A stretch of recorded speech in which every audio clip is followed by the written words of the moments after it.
नदिया में भयानक सड़क हादसे में कई बस यात्री घायल हो गए हैं। घायलों को कृष्णनगर की जिला अस्पताल में भर्ती कराया गया है। ये घटना कृष्णनगर के तारामा मोड़ इलाके में घटी, जब बस और डंपर के बीच आमने सामने की टक्कर हो गई। डंपर कोलकाता से बरहमपुर की ओर जा रही थी, जबकि यात्रियों से खचाखच भरी बस कृष्णनगर से बबुलारी इलाके में जा रही थी। तभी ये दुर्घटना घटी। घटना के बाद दोनों वाहनों के चालक भाग खड़े हुए। खबर मिलते ही पुलिस घटना स्थल पर पहुंची और स्थानीय लोगों की मदद से घायलों को अस्पताल पहुंचाने का काम शुरू कर दिया।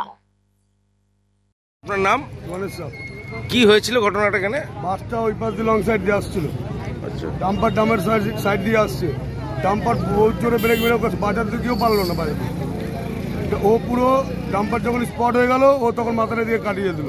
আচ্ছা, তখন আর ড্রাইভারের কিছু করার ছিল না ডাম্পারে। আচ্ছা, তখন ডাম্পারের সঙ্গে পেটে লেগে গেছে। আচ্ছা, কতজন ইনজোর হয়েছে? যতজন বাসে ছিল প্রত্যেকের ইনজয় হয়েছে।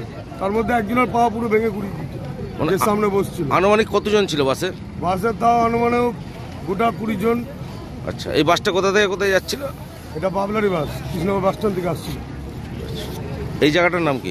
এটা টার্গেট তারামার সামনে। আচ্ছা, আপনার নাম? গণেশ সাহেব।